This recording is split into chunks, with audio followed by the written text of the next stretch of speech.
Suci, saya dari mahasiswa Poltekkes Kemenkes Semarang yang bertugas di ruangan ini selama kurang lebih 2 minggu. Hari ini saya dinas dari jam 7 sampai jam 12 siang. Saya yang akan merawat Mbak di sini. Nama lengkap Mbak siapa kalau boleh tahu? Miraskara Anissa. Bagaimana kabar Mbak hari ini? Bingung. Mbak suka dipanggil siapa? Farah. Mbak Farah. Mbak, dari data yang saya baca, alasan Mbak masuk ke sini itu karena mendengar suara yang mengejek Mbak. Kira-kira apa Mbak yang menyebabkan itu? Nggak tahu. Mbak, berapa sering Mbak mendengar suara yang nggak Mbak inginkan itu? Cukup sering. Berapa lama suara yang Mbak dengar? Lama. Dari mana Mbak mendengar suara? Dari mana Mbak merasa suara itu terdengar? Dari sana. Seberapa keras suara yang Mbak dengar? Lumayan. Apakah Mbak yakin suara itu berasal dari sendiri atau dari luar? Dari luar. Seberapa sering isi suara yang Mbak dengar itu negatif? Iya, negatif. Apa isi suara yang Mbak dengar? Mengejek saya.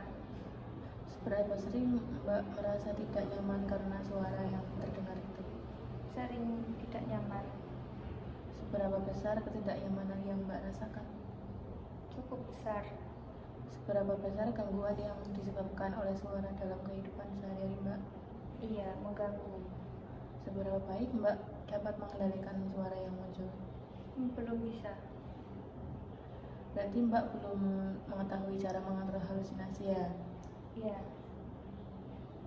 Kalau saya ajarkan cara mengatur halusinasi, apakah Mbak tertarik untuk melakukan setiap suara muncul? Kadang. Oke, baik Mbak, bagaimana kalau kita sekarang berdiskusi tentang cara mengatur halusinasi dengan menghardik? Apakah Mbak mau? Mau. Berapa lama Mbak mau berbincang dengan saya? Bagaimana kalau 15 menit? Baik. Mbak mau berbincang di mana? Di sini saja. Oke Mbak, hari ini kita akan belajar cara mengatur halusinasi. Nah, bagaimana kalau kita latih cara yang pertama, yaitu dengan menghardik? Apakah Mbak sudah mengerti cara menghardik itu? Belum. Oke Mbak, jadi menghardik itu adalah cara mengatur halusinasi, khususnya suara-suara dengan menolak atau memarahi suara tersebut secara tegas. Nah, tujuannya untuk Mbak itu agar merasa lebih berkuasa atas halusinasi dan bisa membedakan mana yang benar dan mana yang salah. Oke, Mbak yang harus dipersiapkan yaitu seperti waktu, komitmen, lalu kesiapan mental, serta posisi yang harus diketahui jika Mbak sedang sendiri atau dengan orang lain. Terus caranya bagaimana Mbak? Saya akan mempraktikkan dulu, setelah itu Mbak nanti bisa mempraktikkan sendiri setelah saya melakukan ya Mbak. Ya.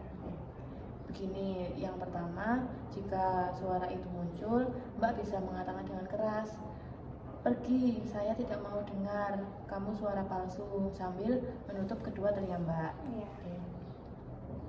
Baik, saya akan ulangi ya Mbak. Begini ya Mbak, "Pergi, kamu suara palsu, saya tidak mau mendengar." Mungkin Mbak bisa mempraktekannya seperti yang saya ajarkan tadi. Pergi, saya tidak mau mendengar, kamu suara palsu. Oke, bagus sekali Mbak, sudah bisa mempraktikkan. Nah, lalu yang kedua itu ada cara jika dimana Mbak sedang di keramaian. Nah, itu caranya Mbak bisa mengatakan dalam hati saja, gitu ya Mbak. Iya. Nah, bagaimana Mbak perasaan Mbak tadi setelah mengetahui dan mempraktikkan cara yang saya ajarkan? Sudah tahu dan lega. Oke, baik. Mbak masih ingat nggak apa yang tadi saya jelaskan tentang menghardik dan apa tujuannya? Menghardik itu cara mengontrol halusinasi untuk suara-suara dengan cara menolak dan memarahi suara tersebut secara tegas. Tujuannya agar saya lebih berkuasa atas halusinasi tersebut dan bisa membedakan mana yang nyata atau tidak.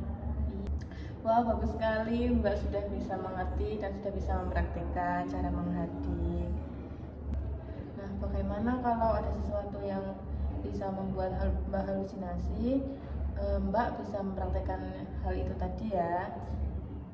Mbak bisa melakukannya sampai suara itu tidak terdengar, dan Mbak bisa melakukan selama 3 kali sehari atau di saat suara-suara yang mengganggu Mbak itu terdengar. Nah, bagaimana kalau kita memasukkan ke dalam jadwal harian Mbak?